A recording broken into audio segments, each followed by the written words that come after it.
with a 43-yard field goal. The snap is good, the kick is on its way, it's got the distance, and Scotland have got the lead. And the man from Southampton has put his team in front. What a game. Hello YouTube, and I have a very special guest with me today, somebody who influenced me probably more than any other in American football. I'd like to introduce Mr. Rob Hart. Rob, how you doing, mate? Yeah, doing great. Thanks, Martin. You're way too kind.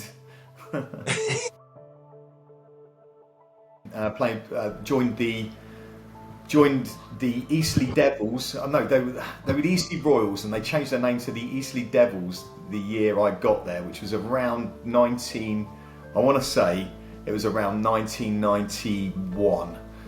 So that's when I started. Wow. Just for a local team. Played two touch. We only played two touch then, so it wasn't tackle or anything like that. It was a weird hybrid, but yeah, things have changed a little bit since then. There wasn't too many teams. I think that American football kind of spiked when the Monarchs played their first year at Wembley, and then after that it kind of seemed to grow out of fashion. So obviously I joined a sport which was out of fashion, you know. So and less teams were involved. So there was Solent Scorpions. I think the Brighton B-52s had kind of was still around, but there really wasn't too many teams. I enjoyed the camaraderie. I enjoyed the game itself. You know, I played other positions other than kicker. Obviously, I was playing quarterback a little bit. I was playing wide receiver. I was playing running back. You know, I'm not exactly a big guy, so I was playing this skilled position. I remember driving up to probably like so many other people my age as well, driving up to, I think it was Leicester, where there was an American football shop, and I think everybody in the whole country bought their American football gear from there. So I remember driving up with a mate of mine, Kirk O'Field, and buying my first helmet and shoulder pads at this shop, and then we played a kitted season, maybe two kitted seasons in about 1992, 93, and then after that I went to Sheffield University of Sheffield, and I played for the University of Sheffield Zulus, which I'm pretty sure, I hope they changed their name since then. So I played for the Sheffield Zulus as they were at university, but at that time as well, the guy called Terry Smith was dabbling in a new league in Europe, and he had a team up in Sheffield which was based at Don Valley Stadium called the Great Britain Spartans, and he kind of basically made it a Great Britain team, and there were some really good players playing there. So Victor Abubdike played, Joe St. Louis played there, there were some imports, and I just joined the team basically because it was at Sheffield. I went along to a practice. There was a guy called Dan Brooks there, and I just kicked the ball, and obviously I was pretty good at kicking. I was okay at the other positions, but obviously nothing great, but I ended up kicking and showing what I could do, and they liked what I could do, and I ended up just basically being part of that team, being part of the squad. I didn't actually kick. They actually had a guy called Niels Armelid who came over from Norway, and he was an import. He was playing at Division 2 football somewhere in the US, and then came back over to the UK to play for that team. So I played underneath him, but I knew that I had a strong leg, and I knew that I was, you know, I had the basics, but kicking's so much more than that. You know, kicking is consistency, number one. And but you know, I'm 18. I don't have a clue in the world. You know, I wrote off to universities in the States, handwrote letters to universities in America. Went to the Sheffield University Library, which was massive, and you know, there's no internet, there's no mobile phones, there's no YouTube. You know, if I'm watching college football, I'm watching it at 12 o'clock at night on a Saturday. If I'm listening to the results on the NFL, I'm waiting until first down comes out.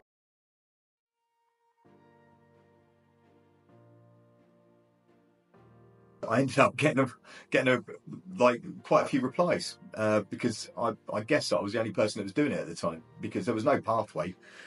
So I got a message back from a guy called Charlie Wiles who said, we're interested. Our kicker's just torn his ACL. This was at Murray State.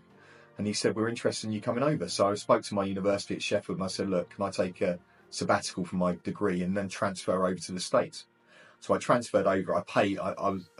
My dad had died about 2 years before. And my mum said, look, I'll finance you one semester over there and we'll see how you get on. So my mum financed one semester. And I said, look, if I get a scholarship, I'll stay. And if I don't get a scholarship, I'll come home. And I got a scholarship. So I went over there. And it was tough. It was really. I've got lots of stories about Kentucky life. Moving to Kentucky's a little bit different to going to university in Sheffield, especially when I'd never been to the US before at all. I'd never travelled to the US. I'd never been outside of Europe. This is 1995. That there was one other British person on campus at the university. Other than that, no one could understand me. So, and it was a difficult transition, but it was very fortunate. I was really fortunate just that things sometimes align, sometimes the stars align, and they certainly did for me in that period.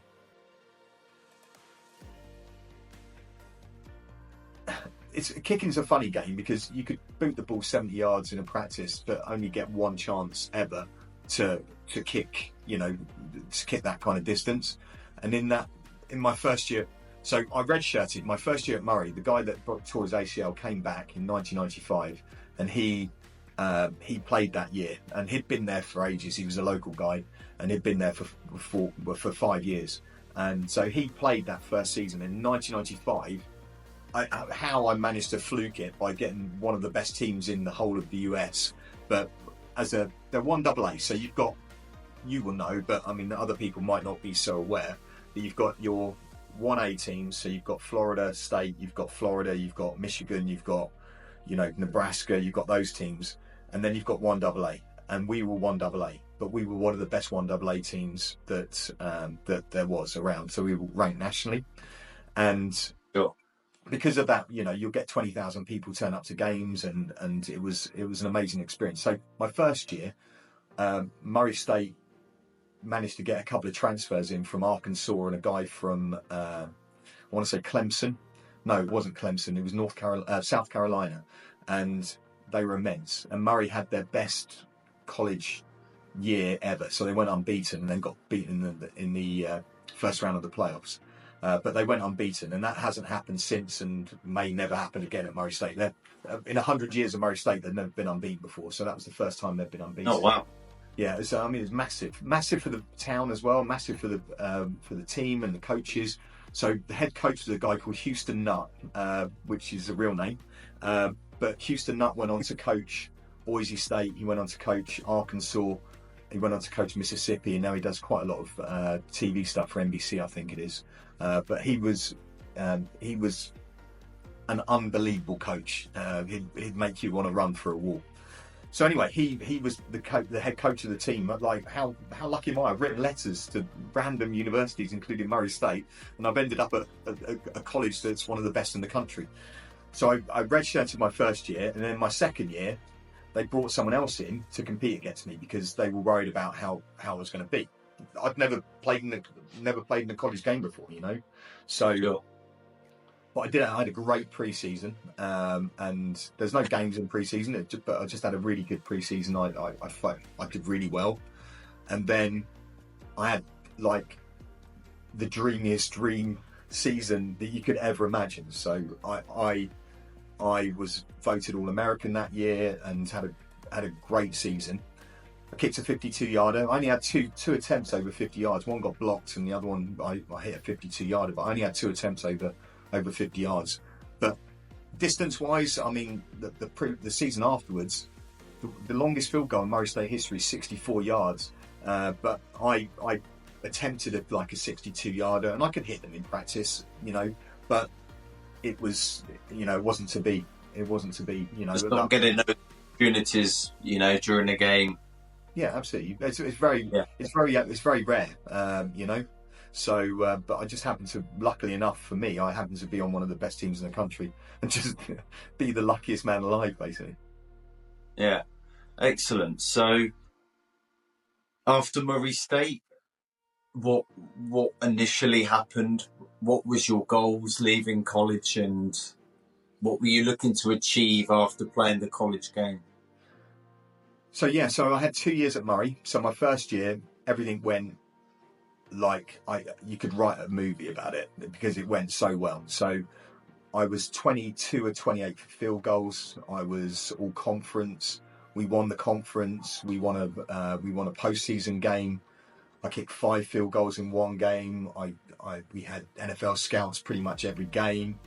I was voted All American, and it was great. And then my senior year, so at the end of the year, Houston Nutt left. We got a new coach come in, and the team changed. It was going through a transition at that particular point in my last year at Murray State, and we came runners up in the division that year. But I didn't have a very good year at all. I think I was like 12 of 19 field goals or something like that. But I didn't play very well.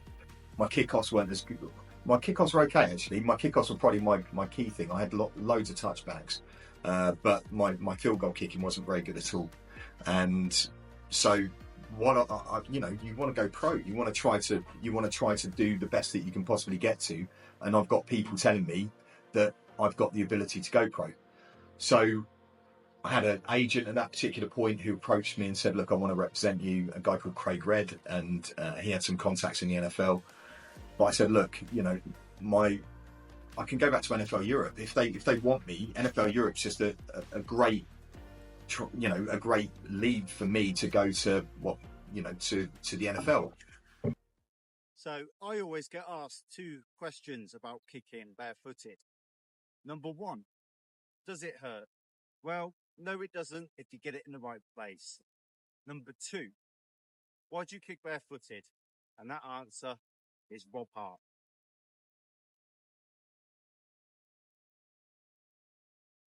Now, Rob, did you always kick barefooted, or were you a shoe wearer who, like myself as well, has found that kicking without a shoe on is better? It is better, like, individually. So barefooted kicking was a thing in the 80s and 90s. So I wasn't the only guy. It wasn't me making something up. It was a thing. And I was down in Southampton. So we're playing at Lord's Hill on a Sunday morning. And there's a bunch of guys that I used to play American football with. So people like Russ Hewitt, who's now over in the States, over in Australia, actually. He's doing stuff over there. But there were some other guys in the team, Russ Winstone, Dave Richards, Simon Merton. And they're like, "Rob, you can kick the ball really well. Kick it without a shoe." I'm like, "No, mate, I'm not going to do that. It's stupid."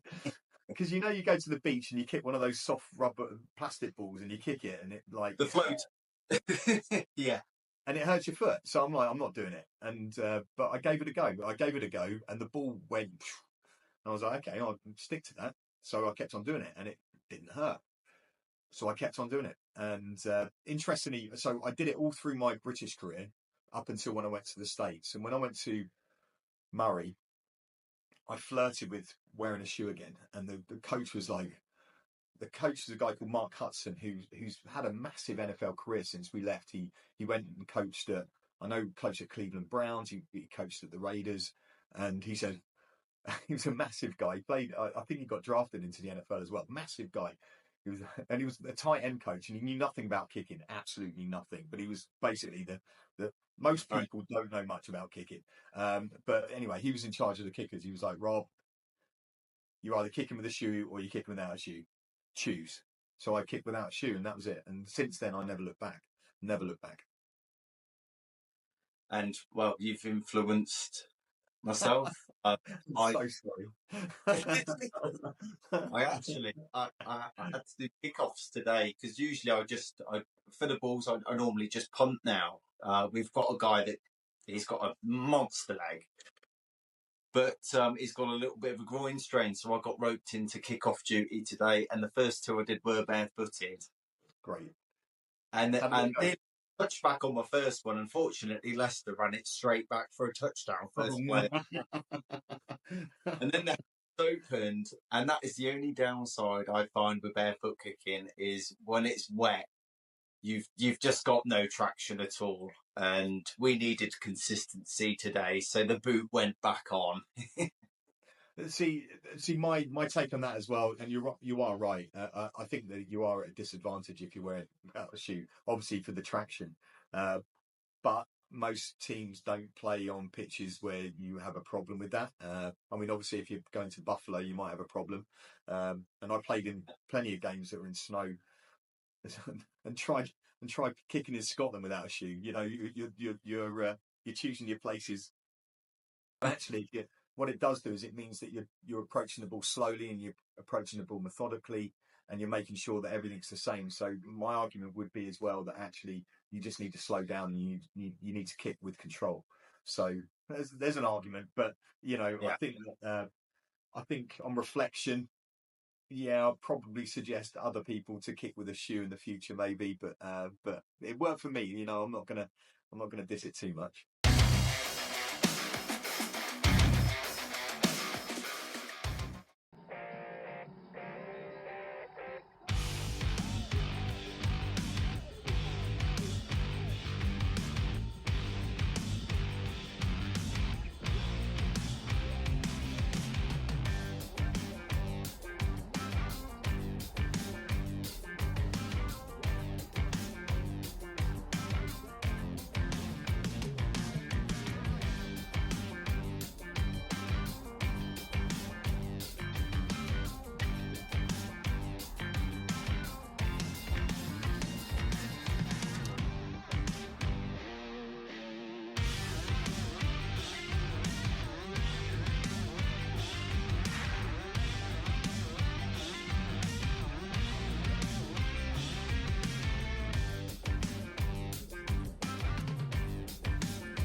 And the London Monarchs aren't. They're now the England Monarchs, and the team that used to play at Wembley, White Hart Lane and Stamford Bridge will now play at the Crystal Palace Athletic Stadium.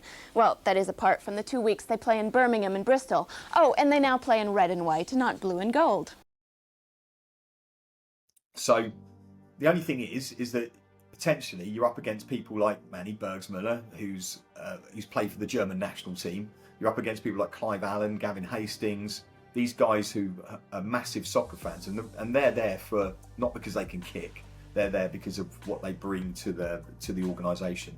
And I didn't have that. You know, all I had was a barefoot, one shoe, and I had a bit of a pedigree.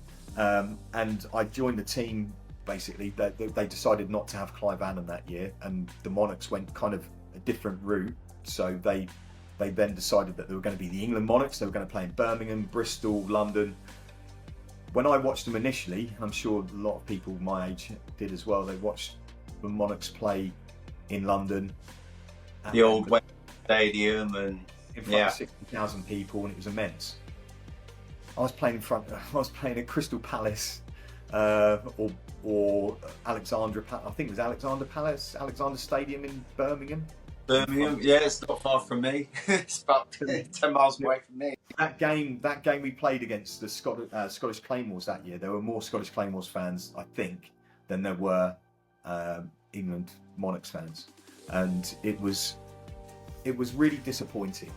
It was disappointing from a personal point of view. It was disappointing from a fan's point of view, and obviously, I managed to join the team, which was great. It was, it was me going pro, so that was awesome.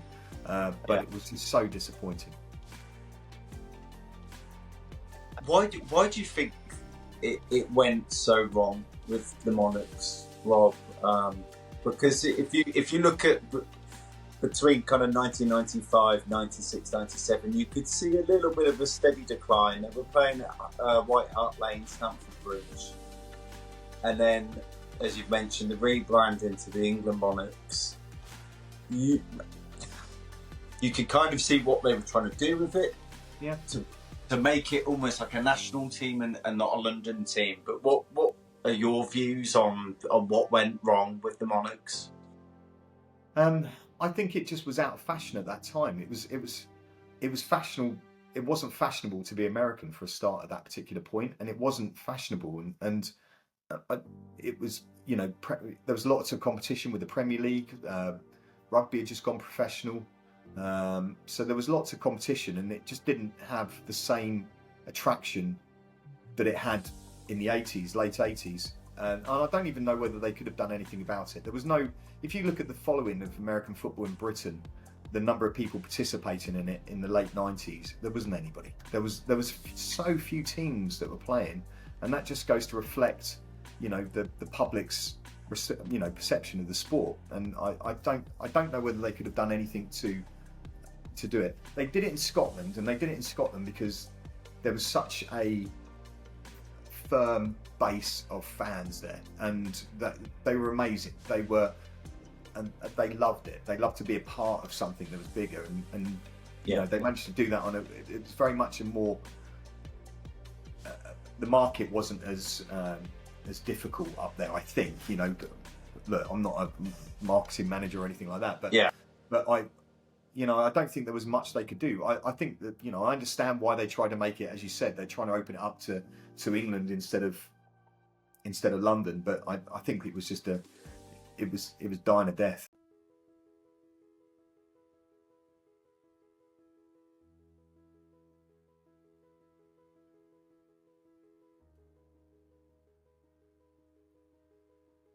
The fans were very intense and were really, really supported you. The press supported you up there. They were really, really supportive.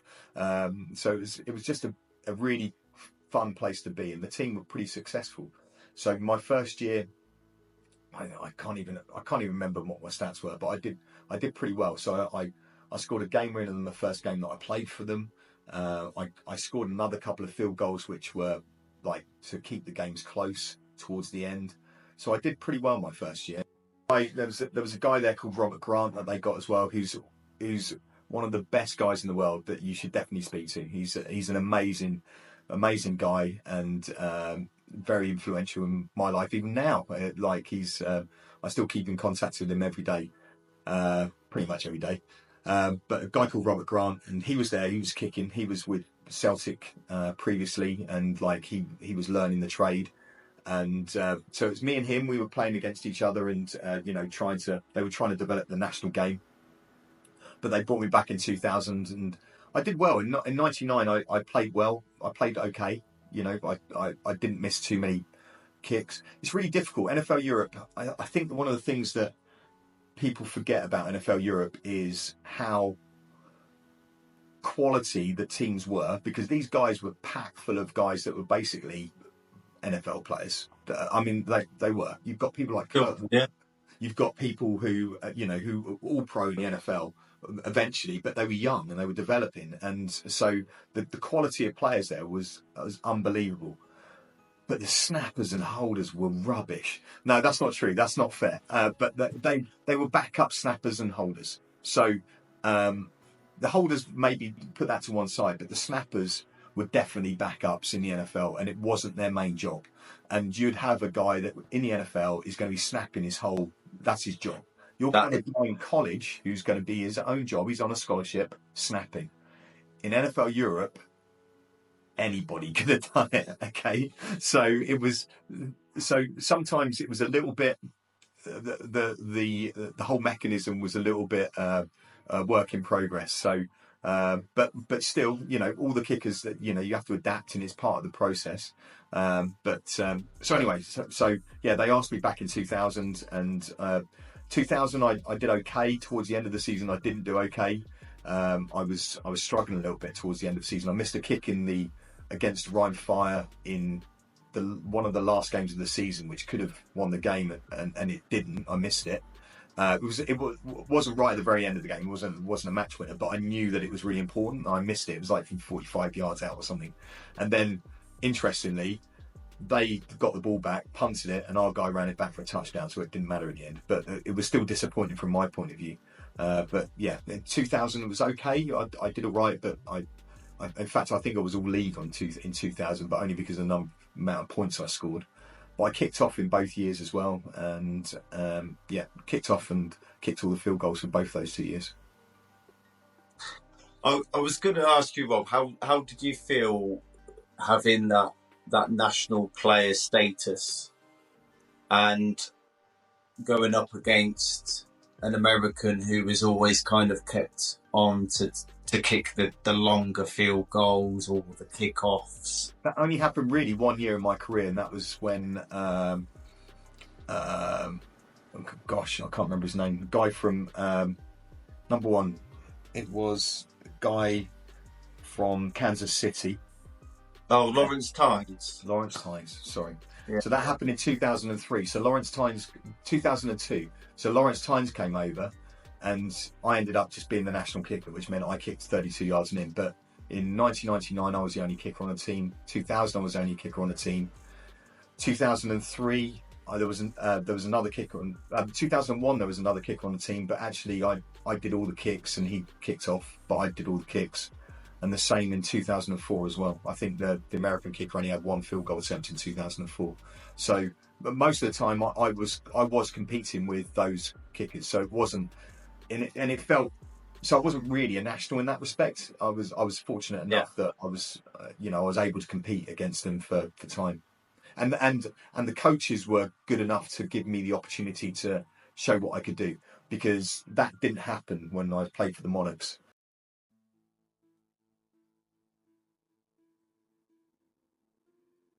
My family went over to watch it. It was a big game. It was played at Frankfurt Stadium. There must have been about 50,000 people there. And and people that will remember that may be watching will know that if you go and watch a German game, it's amazing. And having NFL over in Germany as well over those games would be an amazing. I'd love to go and watch a game, because the atmosphere is completely different. They are bonkers, absolutely bonkers, and. So the World Bowl's in Frankfurt, where they're completely bonkers. We're playing Rhine Fire, who are Frankfurt's main rival, and my whole family come out and see. We've got the band 5 are singing at half time. We've got helicopters. There was elephants. It was amazing to be a part of that week. It was really good fun, and so the game was low scoring, and I scored a field goal in like the second quarter, like a 35-yarder or something, so it wasn't very far. But I felt confident and scored a couple of extra points, whatever.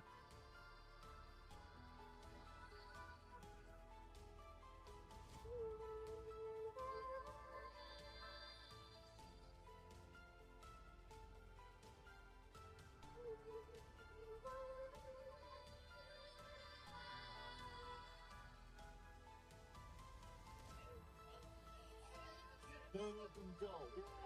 It's got it as a flume. They give it to Peterson.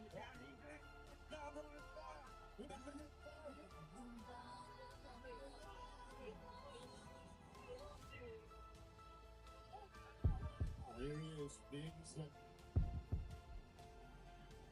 The height of the time. Oh, yeah.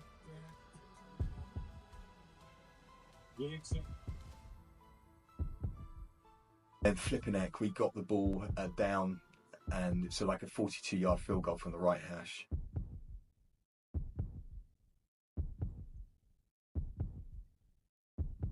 And I just missed it. I don't know whether I know that on reflection, I think I rushed it. I don't know whether I'm not going to blame anyone else because it's my fault. But it was a good rush. They did a good rush, and I was aware of it. And most of the time, when you're kicking, you shouldn't be aware of that. So I was aware of it, and I pulled it left. So it's just one of those things.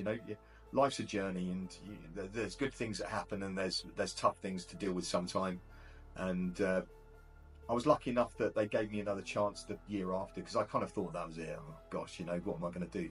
But then in 2001, that was the year Brad Costello actually played, was 2001, not 2003. And that's why I'm really thankful to Brad Costello, because, he gave me the confidence to kind of step up to the plate again. I beat another kicker out from Georgia, so University of Georgia kicker who was with Atlanta Falcons.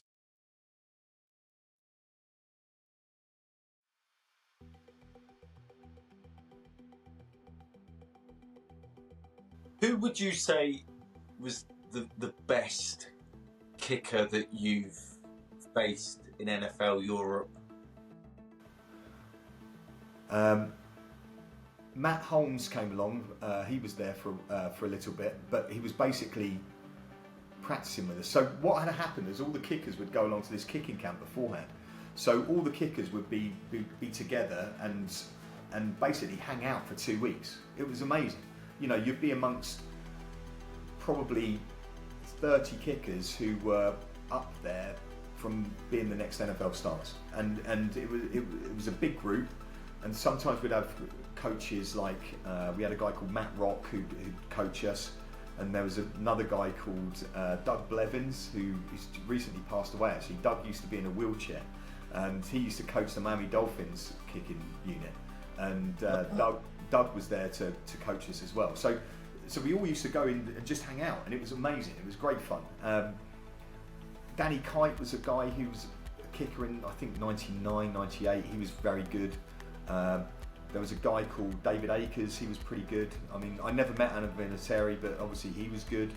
The thing is with kicking, it's, you can have a massive leg. You can have an absolutely whopping leg and kick the ball 60, 70 yards. You've got to do it every time, and it's no good kicking it once and kicking a 70-yard kick. There's a lot of people that can kick it 70 yards, but you've got to do it every time. I think YouTube and the internet is it takes things away a little bit, because you can watch someone on the internet kick a 70-yard ball and it goes through, and then you realise that it's Hurricane Katrina behind them. And, and the ball's not a brand new ball. The ball's like an old ball that's been weathered, and they've got nobody in front of them. There's no pressure, and they've taken 5 times to actually do the take. And they've only put that one on, and it's just like, okay, right, so you see lots of people put stuff on the internet, and you think, okay, good work.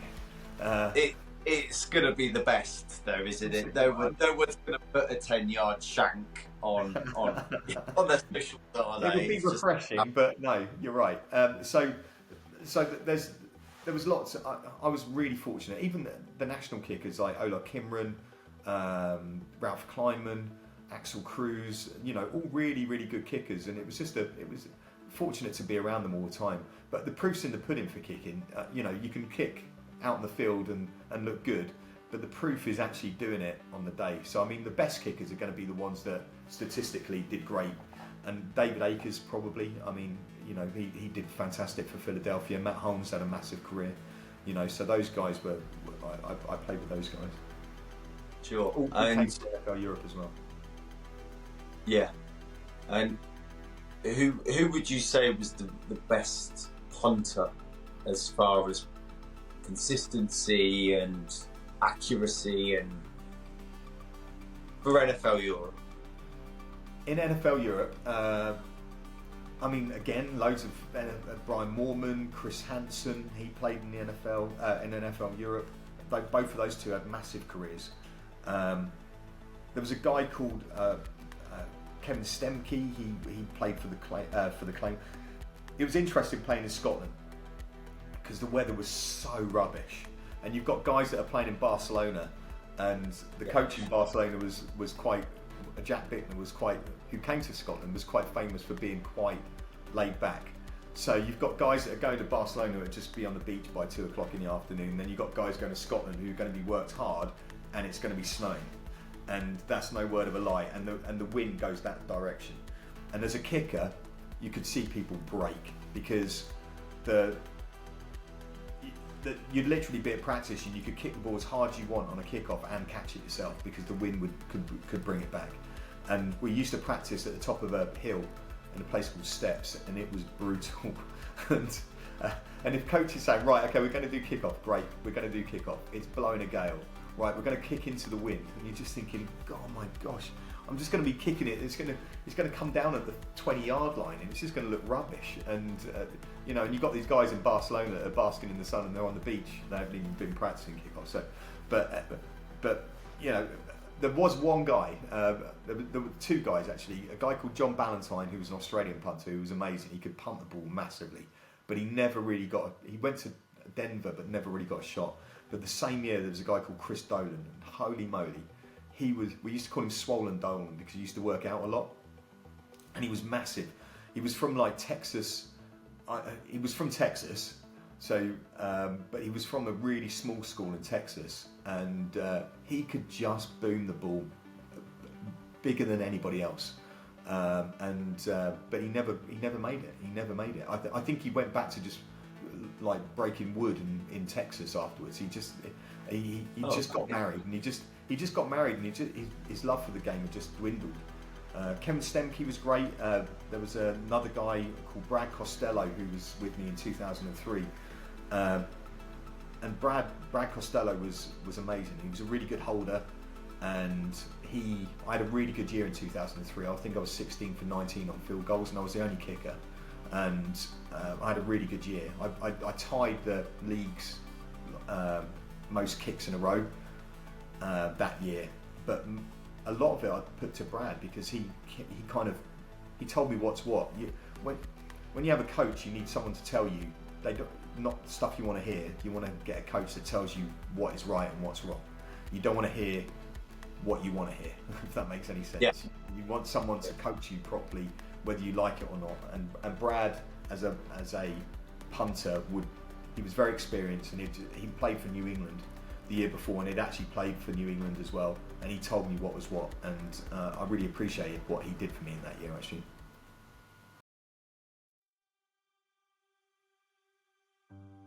Practice session against the Miami Dolphins at the training camp, which was based in Wide World of Sports in Orlando. So we're at the Wide World of Sports. So if you wanted to go and watch the training camp, you just go and watch. So there was loads of people there, and we played against the Dolphins. And I scored 3 field goals in that training session. I kicked a 54-yarder or 55-yarder or something. So I was like, oh, a tick. I'm in the right place here. This is actually, I'm doing all right. If I can keep on kicking 3 field goals. So we then, it might not have been the Dolphins actually. It might have been the Titans or somebody, because we played the Dolphins in the first game. And then we played the Dolphins, and then I missed a 48-yard field goal for the for us in the first pre-season game, but we still won it. And then the second pre-season game, I didn't have any field goals, but I shanked a kickoff out of bounds, and then I got cut. It's a hard life. Very, very savage. I'm just trying to think back, was it Martin Gramatica you were? Martin Gramatica. So yeah, there was a bit of a thing because he was Argentinian and I was English. So there was a bit of a thing created by the local press.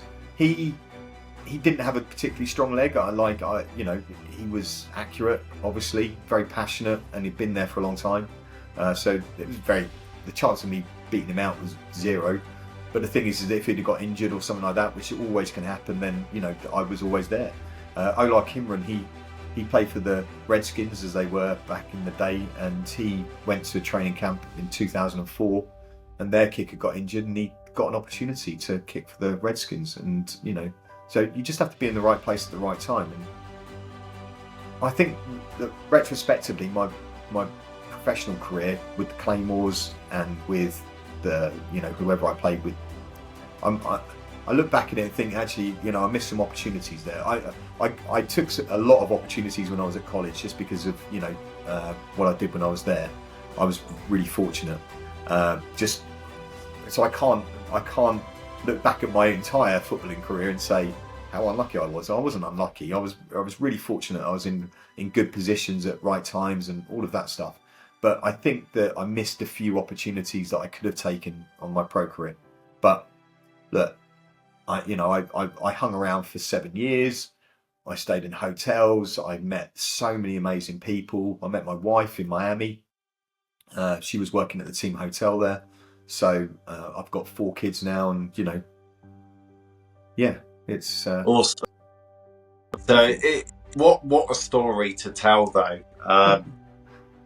Are your daughters? Do they show much interest in your whole career and watch you on YouTube? And there's not really much on YouTube, thank God. There's very little. I mean, you've got to think 2004.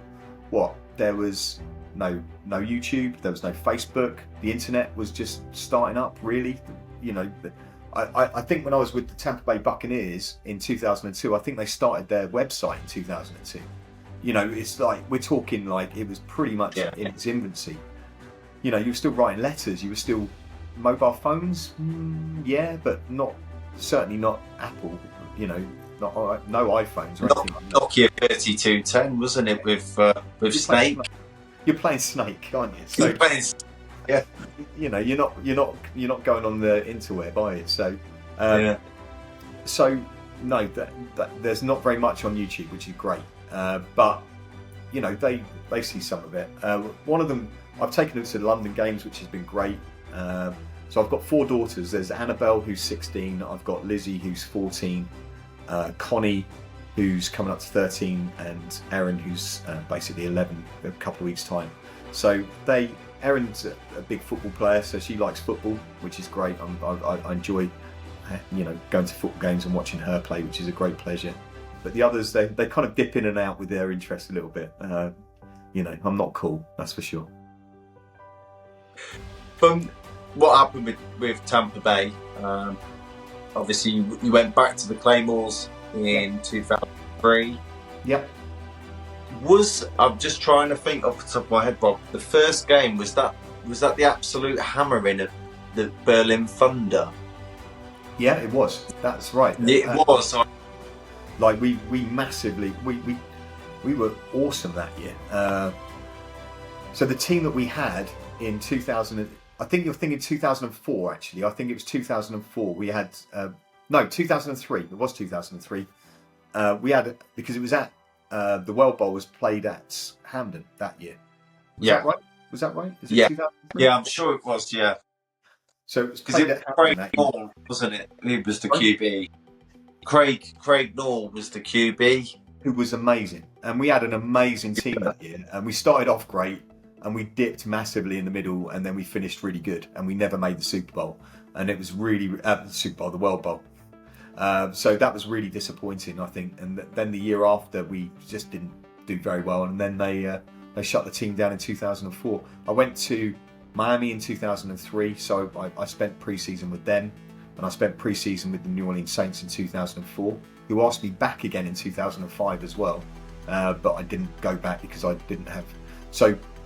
What they did was they created exemptions for national players in 2003, I want to say. So when I went over in 2002, what I did in 2002 was something completely different. But in 2003 and 2004, anybody that had played NFL Europe, they gave you an extra player in training camp. So there were exemptions. So basically, they wanted to bring over players publicity, and they also want to bring players to give their other people a break. So in 2003, I went to Miami, and then 2004 to New Orleans. I did well in New Orleans. I didn't do very well at all in Miami. I tore my hamstring, and that was it. But in 2004, I scored I think I was 2-2 a field. No, maybe more than that. I played in all 4 pre-season games. I kicked off. I kicked field goals, and I loved it there. New Orleans was a really, really special place, and I had a really good time there. But John Carney was the incumbent kicker, so he'd been there he's an NFL legend, basically. So there was 20 year plus career. Yeah, absolutely. Didn't he? I'm the Saints. The year before, though, he'd missed he missed an extra point to tie the game to take them into the postseason. So theoretically, I had more of a chance against John Carney than probably anybody else in the NFL. But he's still a legend, you know, and rightly so. And he's a legend for all the reasons that he's just an amazing kicker. And with the Miami trial, did you get any game time at all before you tore your hamstring? No, I tore my hamstring in. We did a thing with Tennessee where we didn't. It wasn't like a preseason game, but we flew up to Tennessee, to Nashville, and we did it was basically just a joint practice, and I tore my hamstring. I had bruises all the way up my leg, and I just couldn't kick. So the guy that was there, though, you were talking about some of the best, most talented people. Orlando Mare was the field goal kicker for Miami, and he was amazing. I mean, he had I met Orlando around that time. He did some work for Sky Sports, and I managed to get permission off school because I was, I think, year 10 or year 11. And they let me go down. It was just on the outside of London, somewhere at my mum and dad's house. There's going to be a photo with me with him, and I saw him. He was the first NFL player I'd ever met, and he kicked off, and it was just like, wow. Never seen that before, you know. I'd only been into the sport a year and a bit, so it was like, really strong. Also, he did something which I'd never seen done before. So his onside kicks that he did, where he kicks it into the ground and the ball came up straight away, and they would use that 4 or 5 times in the season, a surprise onside kick, and trying to master that is almost impossible. But it was something that he could do. He was an amazing player. Awesome. So after the Claymores 2004 season, they shut the team down. I was gutted. I was absolutely devastated. I think there were quite strong rumours throughout the year that something was going to happen. Yeah. And I remember that season was, I think, at 2-8, or it was just quite a bad end, I think, to the team. But as of the intro, I would say one of the things I do remember the most about you, Rob, in your time at the Claymores was that game winner against the Amsterdam Admirals. Absolutely phenomenal. We didn't have very many opportunities that year to score many points. No. So it was pretty tight, but like to be able to play in those stadiums and with those players, I mean the stadiums are amazing. You know, you're playing at Hampden Park, for crying out loud. What a privilege that is to play in Amsterdam Arena. But, you know, it's a privilege. But we played at the Berlin Olympic Stadium the year before the football tournament took place. So, you know, we were there in the World Cup, that is, in 2004. I think it was 2004, the World Cup. But anyway, we played there as well. So just a real privilege. And I've just been, you know, I think that the sport was, when Scotland came into being because they wanted to create a natural competitor against London. And when London went and when England went, was the writing on the wall? Maybe. And I think that they were up against it a lot in the you know, at the Claymores office. And I think they did an amazing job at making the best out of something. And football in this country just didn't really, it wasn't flourishing as it did in the 80s. I think it's come back a lot now. I think that football has certainly come back because of, I think media plays a massive role in that. As you were watching American football, the reason why you got into NFL Europe is because it was literally the only thing that was on TV. So we could only watch, you know, it we don't have 50 channels. You know, we didn't have 50 channels, but we do now, and the access to watch American football and to watch, you know, the Tom Brady documentary and all of those stuff and Hard Knocks, and it makes football a little bit more real and a little bit more accessible. And it is a great sport, and it's flamboyant, and it's interesting, and it's big hits, and it's fun. So, and hopefully with the American teams coming over and playing their NFL games, it's inspired a lot of other people to play. I wish I could have been. I was 30 when I retired, so I was kind of like, I was done basically. It was other people's time, and when I look back at it, I still miss it every single day, and I do, and I miss the people that I used to speak to, and I dream about it still. I dream about college. I dream about playing in all those other teams, and you know, turning up late to practice. I still dream about that, and you know, it's been an amazing influence on my life, yeah, it's been amazing. So when it finished, I just ended up working for my family firm, and I've been working in finance now for the last 20 years, and which I really enjoy, and it's just a different role. Totally different. Did you ever get a phone call to come back after 2004? Only from New Orleans Saints, bizarrely. He wanted me to go back in 2005 and be in their squad there, but I didn't have the exemption because I hadn't played in NFL Europe. But no, when NFL Europe finished, I think it was written in the stars. You know, I mean, there was other people that needed the opportunity. I think that I probably could have still offered something to NFL Europe with regards to my knowledge. So maybe something was missed there potentially, but yeah, it was time to move on. The 20 years as a financial, is it advisor that you do now? Yeah, I work mostly in mortgages and protection now, so that's what I've been doing for the last 20 years. And looking back at your whole career, what would you say was your proudest moment, or your biggest achievement? I was inducted into the Murray State Hall of Fame in 2019, which is unbelievable. I was inducted, I guess, into the Scottish Claymores Hall of Fame as well, which was amazing, and that was in 2002. But the Murray State one, because there were so many amazing players in that team, I definitely didn't deserve it because I'm a kicker. But look, I'll take it.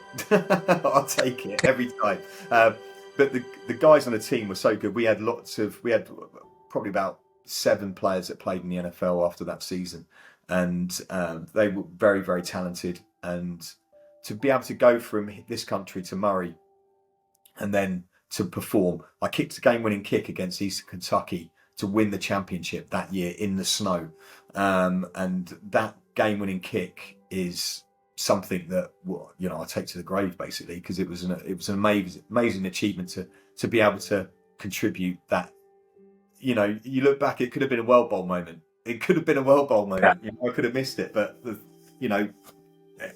stars aligned that year. I was 22 or 28 for field goals, so I didn't miss much that year, and I was riding high. And I think that whole season was something that I'm really proud of.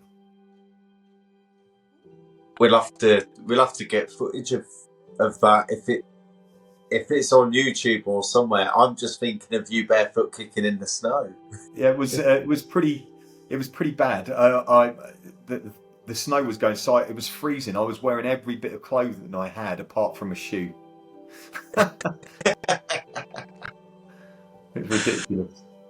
I do get it. I even had a comment today on my first kickoff barefooted, and one of the Leicester guys literally stood opposite me, goes, "I like that."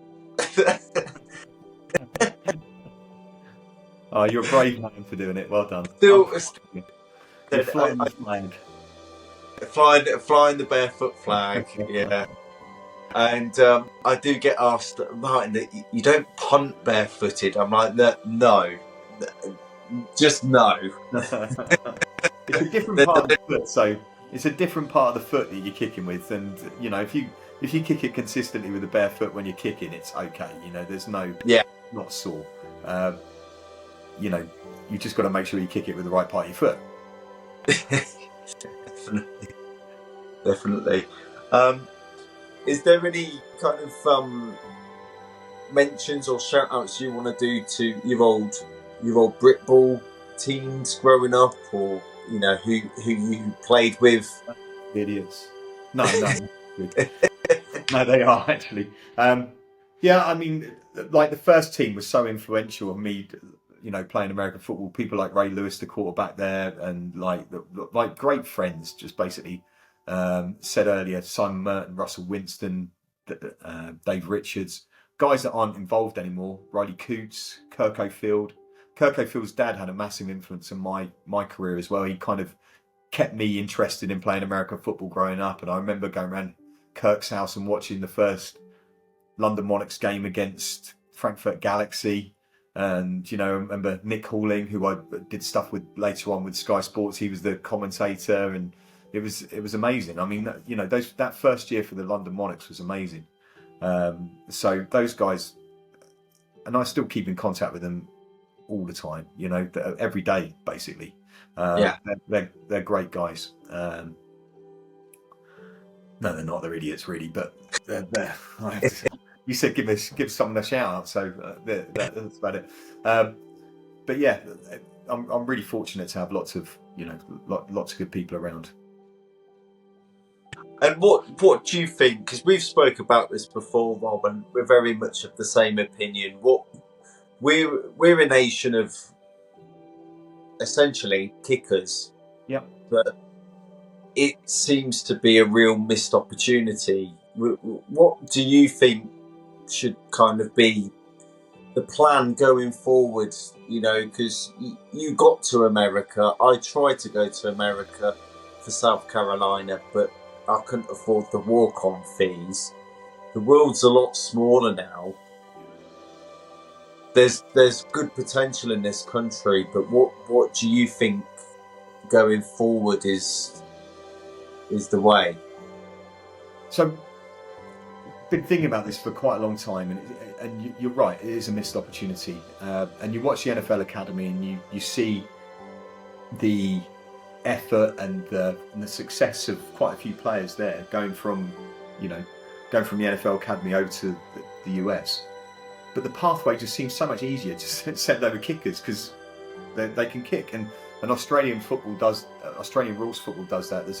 There's a company called Punt Australia or Go Punt, and the number of Australians in the NFL is just phenomenal, and college as well, absolutely phenomenal. Murray State had an Australian punter last probably for the last 5-6 years, and they order a punter and the Australians send them over, and that's it. They were great.